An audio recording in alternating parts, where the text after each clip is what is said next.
Hello friends, Gayatri creation కు స్వాగతం. ఈ రోజు మనం భారత చరిత్ర 5వ భాగం గురించి చెప్పుకోబోతున్నాం. గుప్త సామ్రాజ్యం అడుగంటడంతో హూనులనే మంగోలియా జాతి వారు కొన్ని ప్రాంతాల తమ ప్రతిభను స్థిరపరచుకున్నారు. వీరు క్రూరులు, అనాగరికులు. 5-6 శతాబ్దాల సంధి కాలంలో వీరి ప్రభ బాగా సాగింది. హూనుల పరిపాలన విస్తరించిన రాజుల్లో ప్రసిద్ధులు తోరమానుడనేవాడు, అతని కొడుకు మిహిరకుడనేవాడు. హూనుల విజృంభణ అణిచినవాడు దశపుర రాజైన యశోధర్ముడు. 6వ శతాబ్దం ఉత్తరార్ధం నాటికి ఉత్తర భారతదేశంలో మౌకరి వంశపు రాజులు, దక్షిణ భారతదేశంలో చాళుక్యులు ప్రముఖులుగా ఉన్నారు. మౌకరులు తమ మూల పురుషుడు పురాణ యుగపు అశ్వపతి అని చెప్పుకునేవారు. వీరిలో తొలిగా ప్రసిద్ధికి వచ్చిన మహారాజాదిరాజు బిరుదు పెట్టుకున్నాడు ఈశాన్యవర్మ అన్నమాట.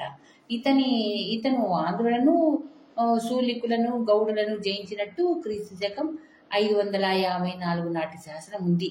శూలికులంటే చాళుక్యులు కావచ్చు. మౌకరి వంశీయులు కూడా విదేశీయులను ఎదిరించి పోరాడారు. ఈశాన్యవర్మ అనంతరం శర్వవర్మ, అవంతివర్మ, గ్రహవర్మ అనేవారు వరుసగా రాజ్యం పాలించారు. గ్రహవర్మ భార్య రాజశ్రీ. ఈమె పుష్యభూపతి వంశానికి చెందిన స్థానేశ్వర రాజు ప్రభాకవర్ధనుడి కుమార్తె. ఈమెకు రాజ్యవర్ధనుడని, హర్షవర్ధనుడని ఇద్దరు సోదరులు ఉండేవారు. రాజశ్రీ భర్త అయిన గ్రహవర్మ మాళవరాజు చేత హత్య చేయబడ్డాడు. అప్పుడు రాజశ్రీ అన్న అయిన రాజవర్ధనుడు తన చెల్లెలి వైదవ్యానికి ప్రతీకారం చేశాడు గాని కుట్ర చేసి గౌడవరాజు శశాంకుడనేవాడు అతన్ని హత్య చేశాడు. ఈ విధంగా ఖాళీ అయిన స్థానేశ్వర సింహాసనానికి, మౌకరీల రాజ్యానికి హర్షుడు వారసుడైనాడు. 606లో హర్ష పరిపాలన ప్రారంభమైంది. ఇతను అయిష్టంతో సింహాసనం ఎక్కినట్టు కనిపిస్తుంది. కానీ ఇతని పరిపాలన కూడా భారత చరిత్రలో ఒక సువర్ణ ఘట్టం.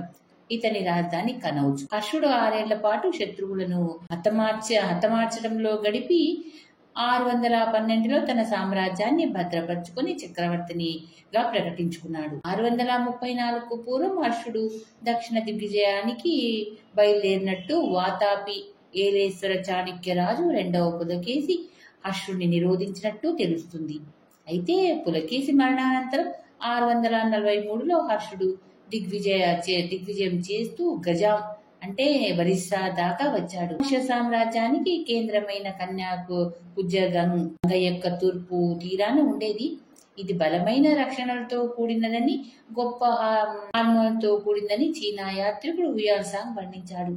ఎక్కడ చూసినా ఉద్యానవనాలు, మంచినీటి కోనేర్లు ఉండేవి. పౌరులు విద్యావంతులు, ధనవంతులు. నగరంలో సిరి సంపదలు వెళ్లి వెలిసినాయి. హర్షుడు చీనాతో సన్నిహిత రాయబారాలు సంబంధాలు పెట్టుకున్నాడు. బౌద్ధ క్షేత్రాలు చూడవచ్చిన చీనా యాత్రికుడు న్యాయశాస్త్రవేత్త అయిన హుయాన్సాంగ్ తో ఆయనకు పరిచయమైంది. హర్షుడు శైవం పెట్టకుండానే గాఢమైన బౌద్ధ మతాభిలాష ప్రదర్శించాడు. మాంసాహారము, ప్రాణహింస నిషేధించాడు. అనేక వసతి గృహాలు, మఠాలు ఏర్పాటు చేసి విరివిగా దాన ధర్మాలు జరిపించాడు. 643లో హర్షుడు కన్యాకుబ్జంలో, ప్రయాగలో 2 అపూర్వ సమ్మేళనాలు జరిపాడు. ఈ రెండింటికి చీనా యాత్రికుడు వెళ్ళాడు. కన్యాకుబ్జం సమ్మేళనం మహాయాన బౌద్ధం యొక్క ప్రాశస్త్యాన్ని, హుయాన్సాంగ్ ఔన్నత్యాన్ని లోకానికి ప్రదర్శించడానికి జరపబడింది. ఈ సమ్మేళనంలో 20 మంది రాజులు, అనేక వేల మంది బౌద్ధ, బ్రాహ్మణ, జైన మతస్థులు పాల్గొన్నారు. ప్రయాగ సమ్మేళనానికి 5 లక్షల మంది మారుమూల నుంచి కూడా ఆహ్వానించబడి హర్షుడి వద్ద కానుకలు పొందారు. సమ్మేళనం 3 రోజులు జరిగింది. 3 రోజులు వరుసగా బుద్ధుడి, సూర్యుడి, శివుడి ప్రతిమలు ఉంచబడ్డాయి. 5 ఏళ్ల పాటు సంపాదించినదంతా హర్షుడు ఆహుతులకు దానం చేసి పాత బట్టలు ధరించి బుద్ధుడిని ఆరాధించాడు. హర్షుడు 40 ఏళ్ల పాటు పాలించి 646 ప్రాంతంలో దేహం చాలించాడు. విచ్ఛిన్నమైపోయిన ఉత్తర భారతదేశంలో సక్రమ న్యాయ పరిపాలన ఏర్పాటు చేశాడు. అందరికీ సమంగా న్యాయం జరిగింది. ఆయన రాజధాని అయిన కన్యాకుబ్జం మహోదయశ్రీ అనే పేరుతో ఆయన అనంతరం కూడా గొప్ప కీర్తి దక్కించుకుంది. ఆయన విఫలుడైంది దక్షిణ దేశాన్ని లోబర్చుకోవటంలో మాత్రమే. హర్షుడు తనకు పూర్వులైన సముద్రగుప్తుడిని, అశోకుణ్ణి అనుసరించ ప్రయత్నించాడు. పాశ్చాత్య చరిత్రకారులు హర్షుణ్ణి హిందూ యుగపు అక్బర్ అన్నారు. ఆయన ఆస్థానంలో బాణుడు, మయూరుడు, దివాకరుడు, హుయాన్సాంగ్ మొదలైన మేధావులు ఉండేవారు. హర్షుడే స్వయంగా గొప్ప గ్రంథకర్త. ఆయన రచనలు కొన్ని నిలిచి ఉండటం మన యొక్క అదృష్టం. క్రీస్తు శకం 646 నుండి 647లో హర్షుడు పరమపదించాడు. ఇతని మరణానంతరం మధ్య దేశంలో ఏర్పడిన అరాచకం 836లో మొదటి భోజుడనే ప్రతీహార రాజు పరిపాలన నాటి దాకా సాగింది. కన్యాకుబ్జం యొక్క ఘనతను కాపాడడానికి యశోవర్మ లాంటి రాజులు చేసిన ప్రయత్నాలు సాగలేదు. మధ్యప్రదేశం వెలుపల ఉండే రాజులందరి కళ్ళు కన్యాకుబ్జం పైనే ఉండేవి. 10వ శతాబ్దం దాకా ప్రతీహారులు కన్యాకుబ్జం ఘనతను కాపాడారు. చివరకు 1194లో కన్యాకుబ్జం పతనమైంది. హర్షుడికి కొడుకులున్నట్లు కనబడదు. అతని కుమార్తె వలభి రాజైన ధ్రువభట్టుడిని పెళ్లాడింది. హర్షుడి అనంతరం హర్షుడి కీర్తి ప్రతతులు ఆశించిన వారిలో ధ్రువభట్టుడు కొడుకు ధీరసేనుడనేవాడు ఒకడు. ఇతను పరమపట్టారక రాజాది పరమేశ్వర చక్రవర్తి అనే బిరుదును ధరించాడు. మధ్య దేశంలో గంగాలో ఎగువ ప్రాంతంలో ఆదిత్యసేనుడనేవాడు 672లో శక్తివంతుడై విరాజిల్లాడు. ఇతని తండ్రి మాధవగుప్తుడు హర్షుడితో సఖ్యం కలవాడు.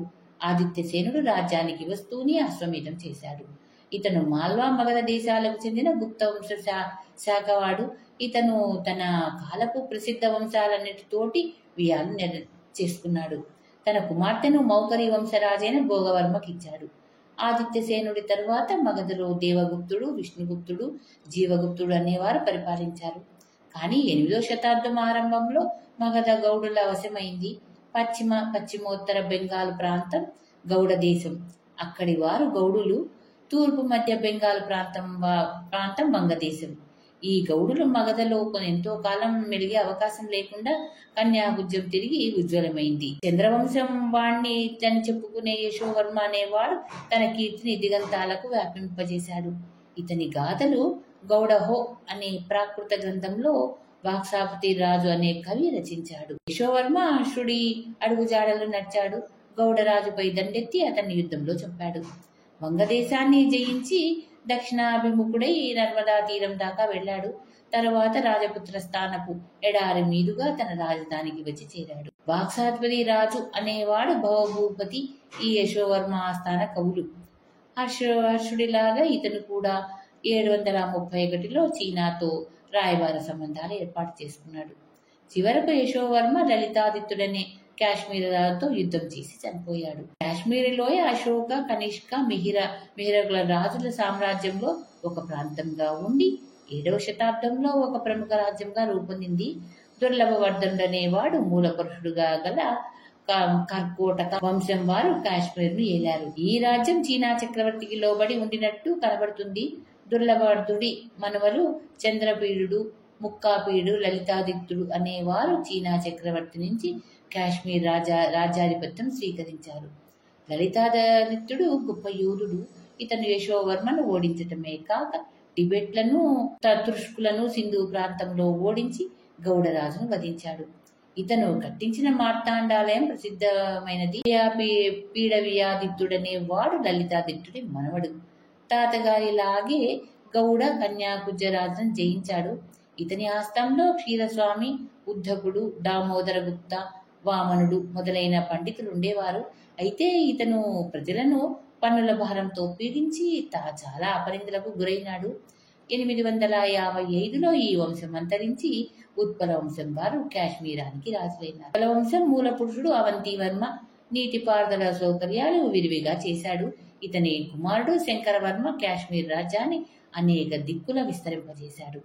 కన్యాకుబ్జం రాజైన మొదటి భోజుడితోనూ ఉదయభాండపురపు అంటే సింధు ప్రాంతపు రాజైన లలియాషానితోనూ యుద్ధాలు చేశాడు. గుర్జీరుల నుంచి పంజాబులో కొంత ప్రాంతం లాక్కున్నాడు. ఇతను కూడా పన్నులతో ప్రజలను పీడించగా ఇప్పటి హజారా జిల్లాలోని ఉరస గ్రామ పౌరులు ఇతనిపై తిరగబడి చంపేశారు. కొంతకాలం పాటు అరాచకం చెలరేగిన పిమ్మట కాశ్మీర బ్రాహ్మణుడు కృషి చేసి యశస్కరుడనే బ్రాహ్మణ్ణి రాజుగా చేశారు. యశస్కరుడి సంతతి కొంతకాలం కాశ్మీర్ను పాలించిన మీదట పర్వతగుప్తుడనే వాడు రాజైనాడు. పర్వతగుప్తుడి కొడుకు రాజ్యానికి వచ్చాక అతని భార్య దిద్ద అనే ఆమె రాజ్యభారం తానే వహించి 1003 దాకా ఆమె రాజ్యం చేసిన తర్వాత తన కిరీటాన్ని సంగ్రామరాజు అనేవాడికి ఇచ్చింది. ఇతను లోహర వంశ స్థాపకుడు.